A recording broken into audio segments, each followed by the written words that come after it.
Service Academy, and after that, the Honorable Foreign Minister would deliver his inaugural statement. Thank you.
The Honorable Foreign Minister will now deliver his inaugural statement. Bismillah ar-Rahman ar-Rahim. Distinguished keynote speaker, Mr. Abdul Mal Abdul Muhit, distinguished discussant, Dr. Gauhar Rizvi, advisor to the Prime Minister, Excellencies, colleagues, ladies and gentlemen. At the very outset, I would like to express my gratitude and thanks to so many of you who wish me get well from this COVID. In this historic month of December, the month of victory, today we started a historic event, Bangabandhu Lecture Series. Our first speaker is former Finance and Planning Minister Abdul Mal Abdul Muhit.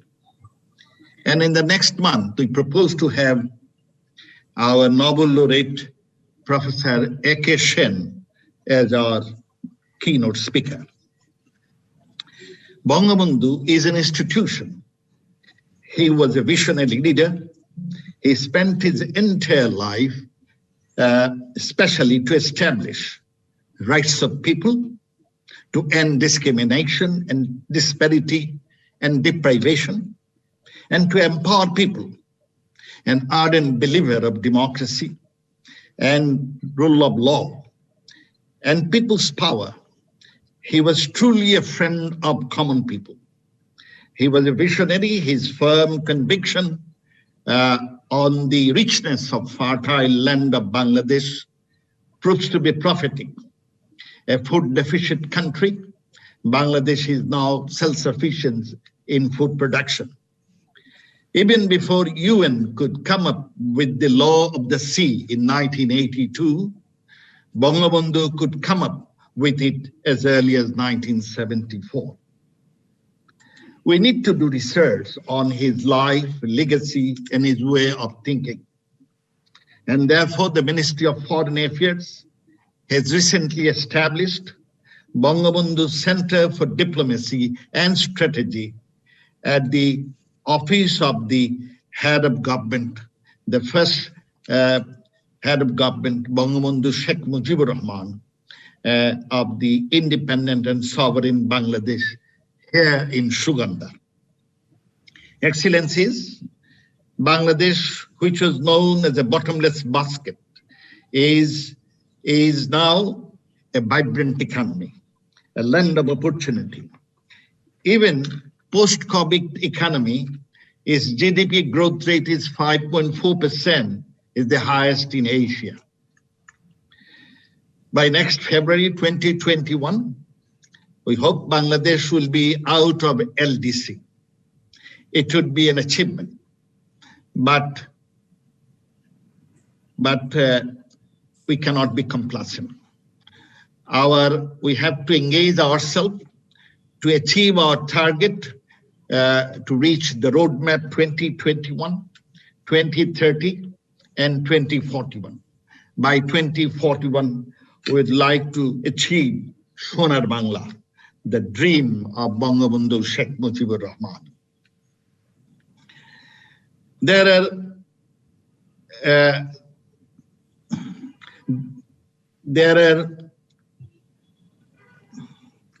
are some critics.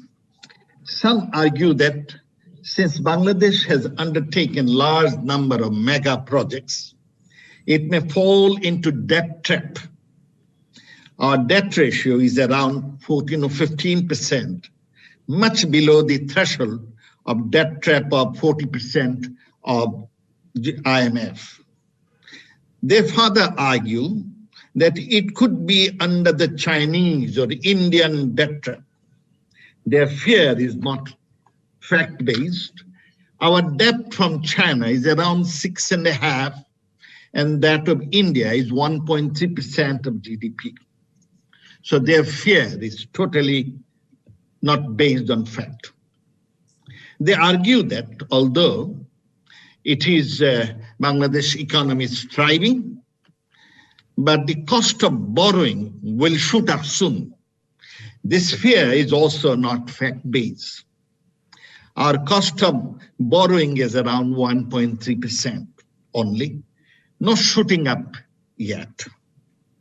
Good news is, recently, last year, during this Bangabandhu Mujib Borsho, we have established 68 Bangabandhu centers across the globe in all our missions, out of 78 in 68 missions.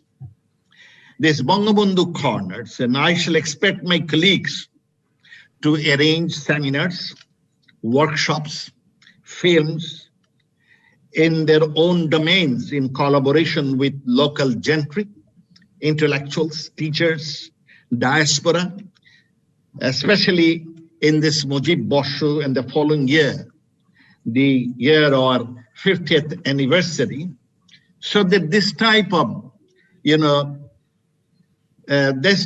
fears could be eliminated. At the same time, we would like to tell our story to the global leadership. Dear colleagues, we have decided to honor our outstanding diplomats, one from Bangladesh and the another from a foreign diplomat serving in Bangladesh. And we hope to declare the names of the gold medal awardees on the 16th December, the day of victory of Bangladesh. Bangabandhu was a great proponent of peace, and he always believed in resolving issues through dialogue and peaceful means. His cardinal principle was friendship to all, malice to none. And he always says, and I quote, peace is essential for development. Therefore, we propose to organize World Peace Conference in Bangladesh next year during the 50th anniversary of independence of Bangladesh. It would be a gathering of peace lovers of all across the globe. We believe violence, war, and terror across nations is largely due to a mindset of intolerance and disrespect towards others. Rohingyas are uprooted from their ancestral homes because of spread of venom of hatred and intolerance. This must stop. We must inculcate a mindset of tolerance, a mindset of respect towards others, irrespective of religion, ethnicity, color, and background. We will be listening the life and legacy of Bangabandhu today, and we look forward to that. With these few comments, I welcome all my friends, colleagues, to listen to the speaker of the day. And those who have questions, they are most welcome. The speech will be, after the discussion, speech will be followed by a Q&A session. Thank you very much. Joy Bangla, Joy Bangabandhu. Thank you, sir. Thank you very much. We are really grateful that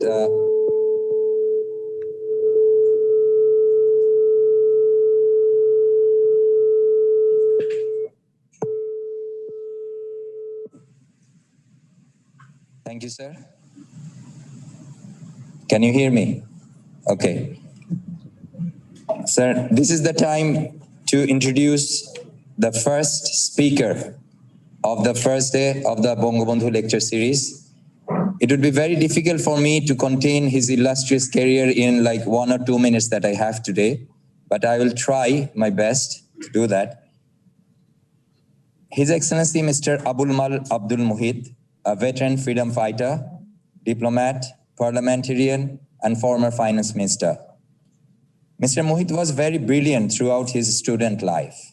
He secured first place in the intermediate in the province in 1951 from Sylhet MC College. He stood first class first in BA honors in English literature in 1954 from Dhaka University and passed his MA with credit from the same university in 1955. During his service period, he studied in Oxford University in 1957-58 and received MPA degree from Harvard University in 1964.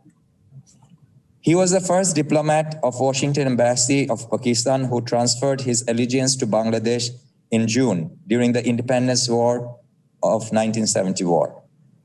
He was appointed as the Secretary of Planning in January 1972 and Secretary of the External Resources Division of Finance and Planning Ministry in May 1977. He went for early retirement in 1981 from his service and started the second innings of glorious career as a consultant on economic and development matters in Ford Foundation, IFAD, UN, UNDP, ADB, and World Bank. He was Finance and Planning Minister from March 1982 to December 1983. He's a pioneer of Bangladesh Environment Movement and was also the founder president of BAPA, established in 2000. Earlier, he was the founder president of an environmental group called Porosh. I can go on continuously, but I think you are eagerly waiting for listening to Mr. Abulmal Al Muhit. Sir, the floor is to you. Thank you.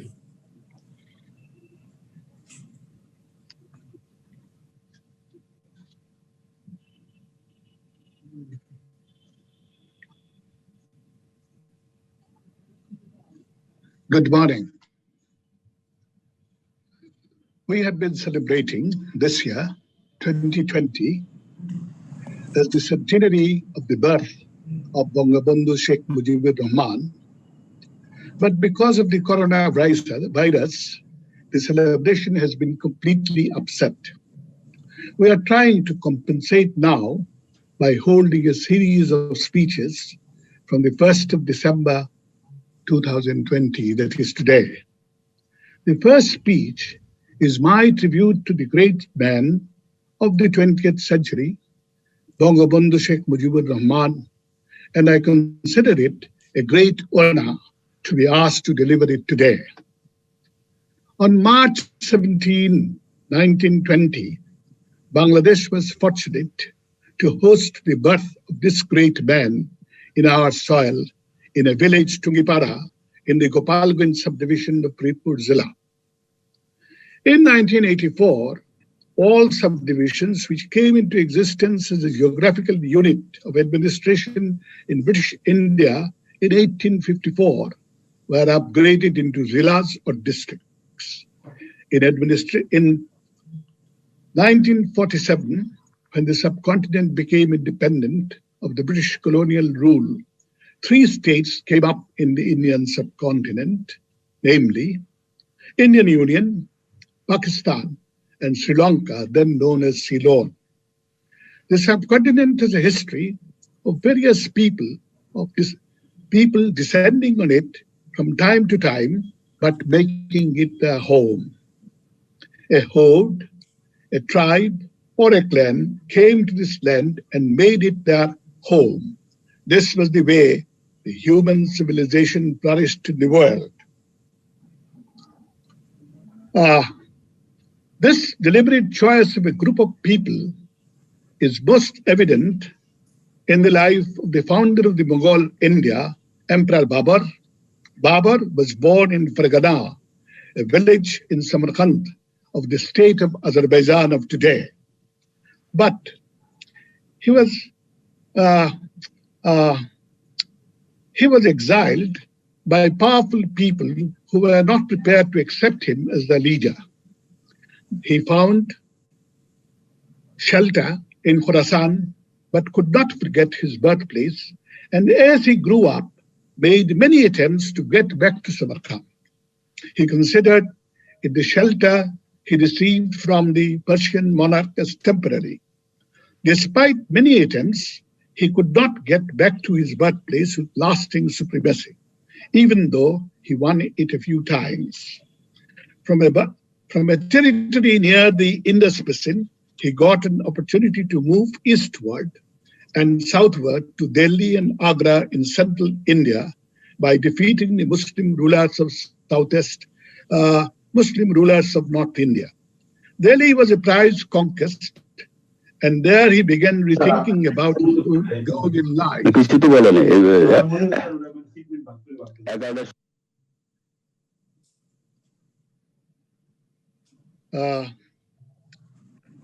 I was talking about the goal in life, in the life of Babur.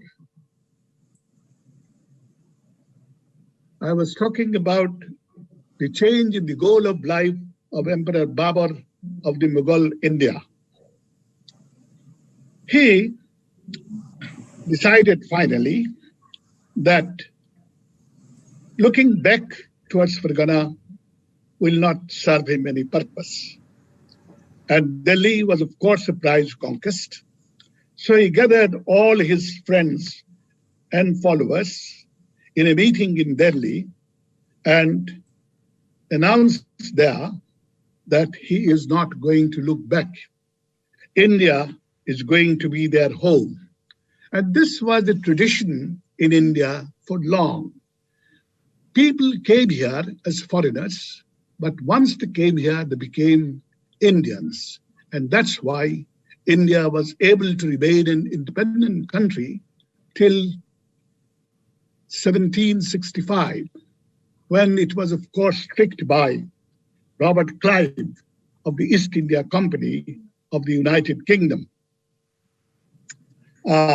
Anyway, when Babur finally decided to stay in India and make it his home, he got all his people and told them, don't look back.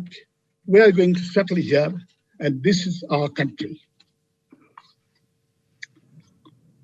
Then came in India the time of the British adventurers. They were traders, and the first British trader, Button, obtained Mughal permission to set up a trading post in and around modern Calcutta that was created out of three villages. The villages were named Kolikata, Sutanuti, Shutanuti, and Govindpur, and all of them were situated in the mouth of mighty Ganges River. Lord Robert Clive of Great Britain, a very bold but deceptive leader of the British traders, set up a British colony in the subcontinent for the first time in 1756, winning the Battle of Plassey through mostly deceit, bribes, and conspiracy. Initially, they kept local conspirators like Mir Jafar Ali Khan, and other stooges as the rulers, But Warren Hastings, the governor of the British Fort William in Calcutta, decided in 1772 to give up this pretense and become the ruler in India. He became the first British governor in 1773, and the next year he became the Governor General. I'm sorry, in 1772 he became the governor, and in 1773 he became the Governor General of British India. And that is when the colonial rule began in India, really, although for a few years they maintained a facade of Indian Nawabs taking the sort of leading role as leaders, and but this was dispensed with later as it proved sort of incapable of functioning. And then in India, the local rulers tried to regain their independence in 1858, nearly 100 years after really powers changed in Indian subcontinent. This war of independence, as far as we are concerned, was titled by the British in a derisive manner as the Sepoy Mutiny. In the Sepoy Mutiny, both sides were ruthless and very cruel. And it was finally the British were successful in suppressing the Indian leaders. There were many Indian leaders in this fight for independence, but they were all suppressed. And Queen Victoria then announced that, well, she will become the Empress of India, of course, at a future date, and British colonial rule will be administered from London by a Secretary of State for India, who will be a minister in the government in the United Kingdom. Indian subcontinent had this legacy of a country where hordes, clans, or ethnic groups came in search of arable lands and potable water and settled there and made it their home. Well, this way it became a land of settlers in a melting pot, because all of them mixed with the Australoid original monks and created a new country of a distinct variety of people called the Bengalis, very different from how it was built in the United States. In the United States, various nationals of European countries and Africa went there and retained their identity. So it was a kind of mosaic of a number of clans or number of nationals. And they were all united together, of course, by one bond. And that was the bond of the English language. Anyway, that's a different story I'm just mentioning casually. Indian subcontinent had the legacy of hordes, clans, and ethnic groups who came in search of arable lands and potable water and settled here and made it their home. And this was the way, as I said, the United States was formed in 1492 when it was first sighted by Columbus. That became a country where you have Africans, Irish, Scottish, Welsh, Spanish, Portuguese, Italian, Greek, and German. They all remained dominant in that country, but were broadly classified as English or Latin nations, according to the language they adopted as their state language. Nation states in Europe were so many, and ultimately they remained separate, although they got economically integrated into Europe. Great Britain, perhaps because of its isolation, but overwhelming dominance in discovering new lands, is still having difficulty with an integrated Europe. Well, it had so many great leaders. Europe had so many great leaders. Frederick Barbarossa of Holy Roman Empire, Louis XIV of France, Garibaldi in Italy, Otto Bismarck in Germany, and Victor Emmanuel in Italy, just to mention a few of them. They are the fathers of their nation. Bangladesh, however, emerged in a different manner. In the eastern end of Bengal, there were considerable human habitation from about 3,500 years before the birth of Christ in what is now known as Sylhet of Bangladesh. The area was known as Brabakunda, and it was a green jungle inhabited by wild animals, including elephants and Australoid people. Islam came to Bengal through the Arab traders in the 7th century AD, and strangely, they concentrated from Chittagong to Dhaka and up to Sylhet of modern Bangladesh and Kachar of Assam, state of Indian Union. Though far from seen that northern India, where Islam came as early as the 8th century AD, Muslims in Bengal became the largest population in this country at a very early period. It's very strange because it was so far from the western part of Indian subcontinent. Anyway, in this area, religion came mainly through saints and Sufis, Hazrat Shah Jalal being the most important of them. After his name, we have named our international airport in Dhaka. Shah Jalal went to Sylhet in 1304, and Sylhet became a part of Muslim Empire of Bengal at that time. The ruler of Sylhet, Gaur Govinda, he was of the Patra group of people. He put up all kinds of difficulties for the Muslims to go to Sylhet.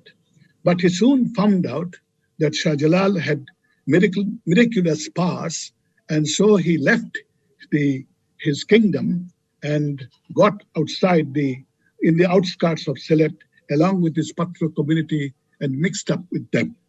He could not be found, but his palace was destroyed by the Muslims and it was occupied by the Muslims. Mr. Sikandar was the general who was coming with Hazrat Shah Jalal. Hazrat Shah Jalal also picked his own area near the Monarai Tila, which is the present place where the Shah Jalal Dargah can be found in Sylhet. Now, in the long history of Muslim rule in India of almost 1,000 years, beginning with the 8th century till, let's say, the 1800, later part of the century that began in 1800. I have chosen to write a book on the history of mankind. And my history of mankind ends in 1884. I have chosen this date mainly because in 1884, India changed from its kind of decadence into a new state of existence. And in 1884 began the sort of advent of modern sort of instruments of socialization. First of all, we began forming associations of various professions, and there came the profession of the zamindars, the profession of the lawmakers, and so on and so forth. And that was how the modern India began. As far as I am concerned, I have to say something about myself here. I was as a very young student, I got involved in sort of affairs of the country, mainly because of my heritage. My father was a leader of the Muslim League and the founder of Muslim League in Sylhet in the 1940s. And so my sort of political interest began in 1940. As a student, I happened to be one of the brightest students of my time, standing first among all the students of this country in the intermediate examination, and then also obtaining a first place in the English literature as a student of graduation. Well, I came to know Bangabandhu at a very early age. He went to my district in 1947, when India was becoming independent, to canvass there in Sylhet in a referendum in which Sylhet chose its fate, whether it should be in Pakistan or it should be in India. In this referendum, Bangabandhu spent only one night in Sylhet town. And on that very night, I had the chance as a boy of 13 to meet him. He impressed me as a man of great personality, with a beautiful moustache in those days. And this moustache was very well known to me because my father had the most beautiful moustache in Sylhet, which was claimed by the Sylhet Bar Library as its own right to decide whether it should be there or not. Because when he decided finally to cut it, he had to take the permission of the Bar Library at his old age of 68, when it was not looking too good, black and white all combined. Anyway, as a young student, I became a kind of a small politician. And I was helped there by the assistant headmaster of the school, Sayyid Hafiz Rahman, who set up a Muslim welfare league in the school. And he was himself the chairman of this league. And he made me the secretary when I was only 12 years of age. Anyway, I remembered Bangabandhu very well in 1947. When I came to Dhaka as a student in 1952, I tried to meet him and make contact with him. Unfortunately, in 52, he was in jail for more than a year. It was one of the longest period of his jail life before 1968. Well, finally, I met him in 1953. I went to his house one day, which was across the central jail in Dhaka, and met him and tried to introduce myself. Of course, he could not remember this young boy. But then I mentioned about my father, and he said, "Oh, you are the son of this Mushwala, this man with big sort of big mustache, who was the secretary of the Muslim League Referendum Board." And from that time, I have known him quite well during all my life. And at a certain period, where we had the advantage of serving under him when he was the prime minister of this country. Bangabandhu, as a leader, demonstrated his gifted position in every possible way. His dislike for poverty, and hence its removal, was his primary commitment. He sincerely believed that, blessed with productive land and large population, he had everything that was needed for a prosperous country. His dreamland, the Sonar Bangla, that was his dreamland, Sonar Bangla. He based his strategy of ensuring public welfare on poverty reduction and producing food from the vast arable land of this country. He named this country as Bangladesh in 1962 in one of his speeches in the Constituent Assembly of Pakistan. His next target was finding jobs for this large number of people of Bangladesh. And he always thought that its land and its fertility will be the crucial point about it. And in fact, this is what happened. Bangladesh today, with not the same area of land, but much less arable area, produces all the food that it requires. It has gone up from 11 million tons to 400 million tons now. This is what Bangladesh is producing as food for the people, for its people, exactly as Bangabandhu did. And in terms of jobs also, it is land and the wisdom of people which is providing all that is required for creating jobs. We are having roughly 20 lakhs of new labor force in the economy every year. Of this 20 lakhs, we are lucky that nearly 5 lakhs go abroad. They have created a place for themselves in all the world as the servers of rice and curry, a meal which is very popular in Europe now, and particularly in the United Kingdom. United Kingdom used to have fish and chips as its main diet. Today, it is rice and curry.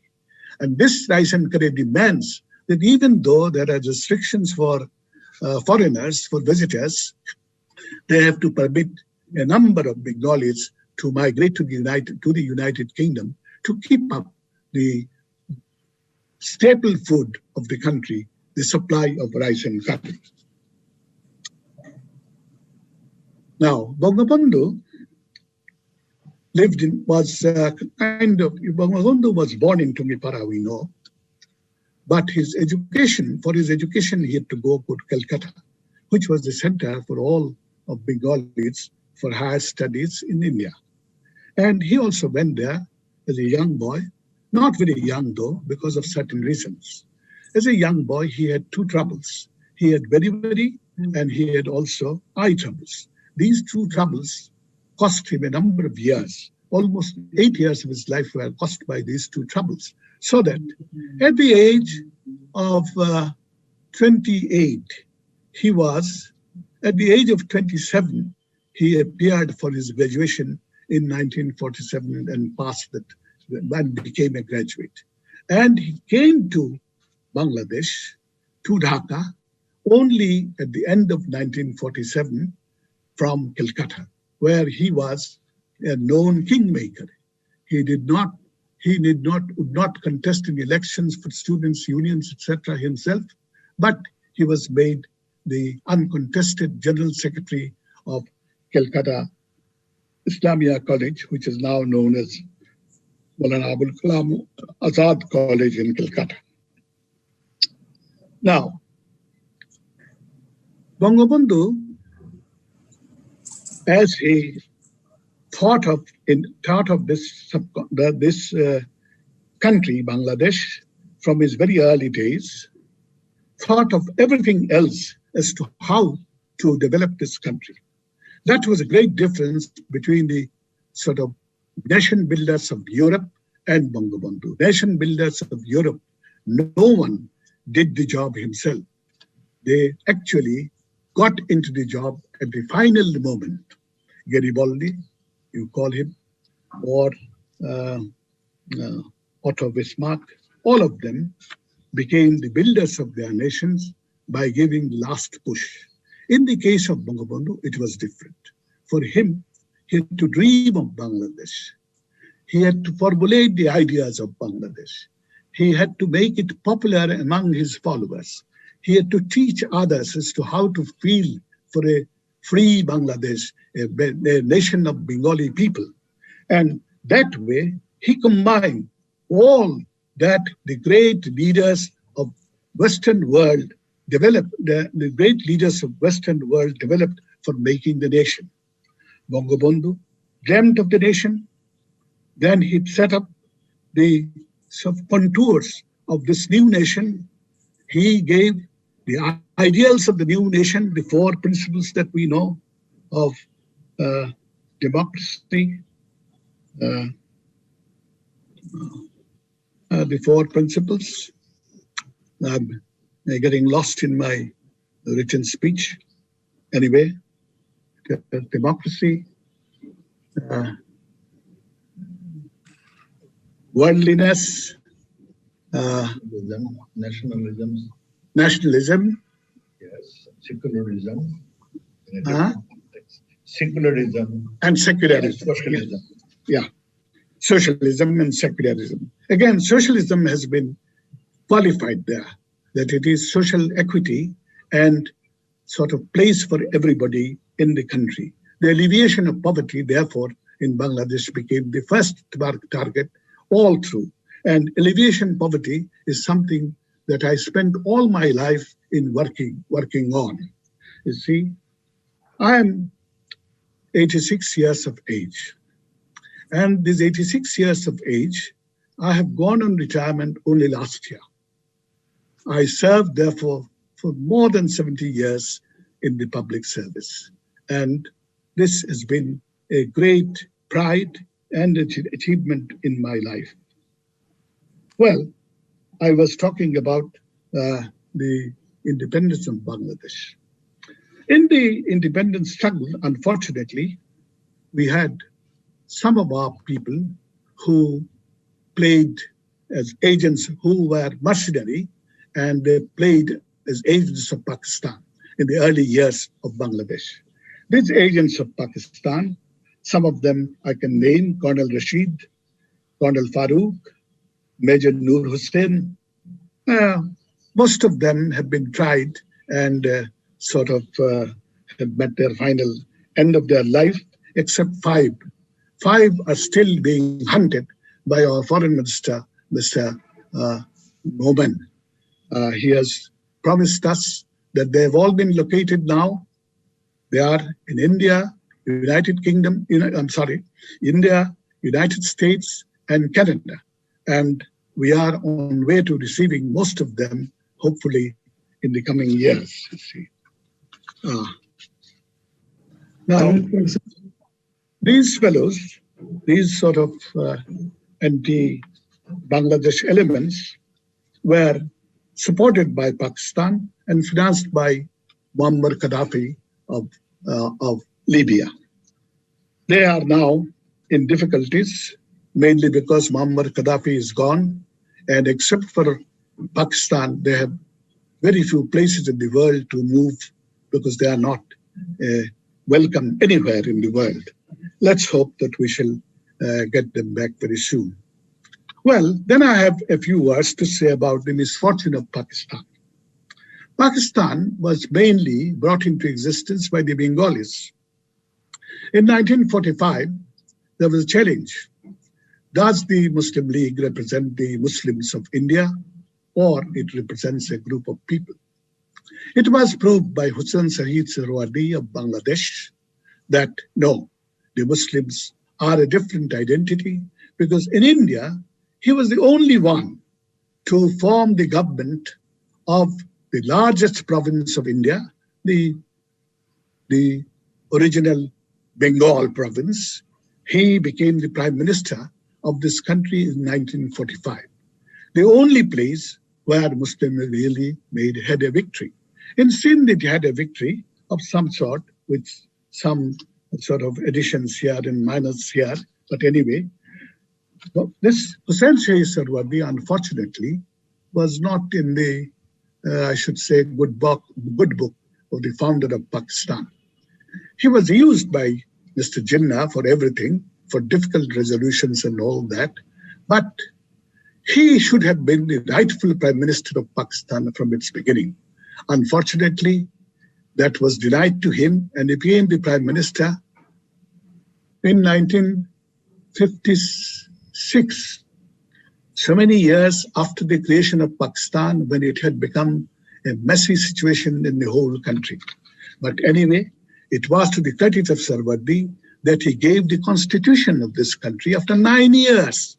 It took 9 years in Pakistan to form the constitution, to frame the constitution, which in India was framed in just 2 years. So anyway, Sarwardi's misfortune was that he was left out at the time of the creation of Bangladesh. Bangabandhu, however, was a follower of Sarwardi from 1938, when he first met him as a young man. Sarwardi noted his special characteristics and suggested to him that he should be seeing Sarwardi if he goes to Calcutta. And Bangabandhu made it his principle to see Sarwardi when he first went to Calcutta. And from that day, in 1938, he became a student of Mr. Sarwardi and remained so all through his life. He died in 1963 in Beirut, And it was Bangabandhu who rushed from London to Beirut to receive his body and bring it to Dhaka. That Bangabandhu, I am almost at the last stage of my sort of speech, where I would just mention what Bangabandhu did for achieving Bangladesh, and how he is very different from the nation builders of all other countries. Bangabandhu decided that Bengalis should be a nation based on its culture and its language. And he preached this idea even in the Pakistan days, first by naming Bangladesh in 1962, that this will be the land of Bangladesh. Then his next job was to make this idea acceptable to the Bengalis, that Bangladesh can survive as a country. This he also performed in his lifetime. The third thing that he had to do was to give the ideals of Bangladesh. What should be its character? What should be its lookout? And he defined these 4 elements as the basis of Bengali nationhood. And there also, he did not have somebody else to prepare the ground, but he had himself to prepare it. And he did it in as many ways as possible. He was a minister for some time. He did whatever he could for that period. Then he decided that it was not enough to organize the people, so he resigned. And just roamed over the whole country for more than a year, meeting people in the villages of Bangladesh, making friends with them and enthusing them with the idea of a new nation. So that was the third job that he had to do as the nation builder. And the final job was the ultimate push that had to be given. There also, Bangabandhu had to do it in 1971. He was not with us at that time, but his spirit was with us, and that survived us in this difficult period of our independence war. And we were lucky that he came back to this country alive and at least took our leadership for the first few years, 3.5 years of our existence. In these 3.5 years, what he did was a country which was completely ruined by the burn and destroy policy of Pakistan in East Pakistan during the War of Liberation. It was the scorched earth policy which Pakistan followed during the War of Liberation. And from that state of Bangladesh to bring it up to a level where it rebuilt its original capacity, which was in fact very poor. Infrastructure in Bangladesh was very poor even before, but Bangabandhu almost brought it to the level that was there in existence before the ruinous war of 1971. Bangabandhu was with us for about 3.5 years. In these 3.5 years, he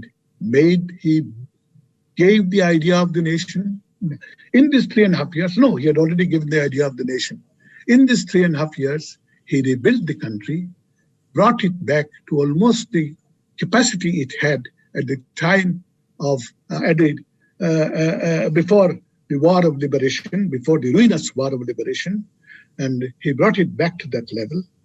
And then the same scoundrels, the agents of Pakistan, the mercenary soldiers, a few mercenary soldiers of Pakistan, about 10 or 15 in number, they brought about his assassination most unexpectedly.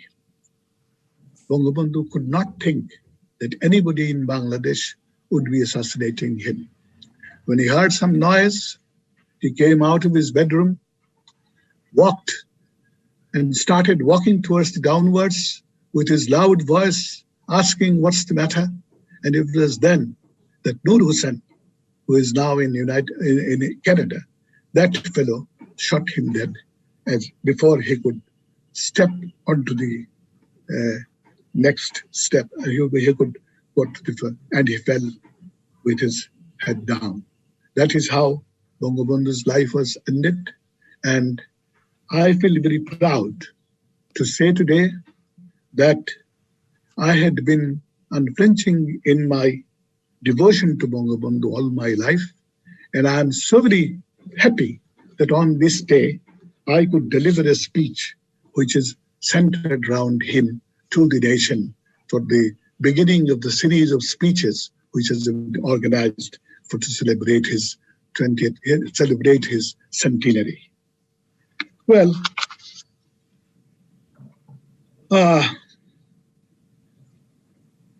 before I conclude, I have one more thing to mention, which has all partly been mentioned by the foreign minister.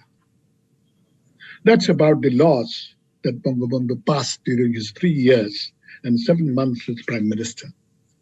The legislature passed 519 laws and amendments to laws, including the constitutional amendments, and covered almost all the areas of public concern. My favorite area is the law of the sea. It was almost a decade later that the principles of the consensus for the law of the sea were adopted. But Bangabandhu prepared the law in 1974, the Maritime Law of Bangladesh in 1974. And in 2014 only, we, his successors in this country, and I in particular, who was Minister of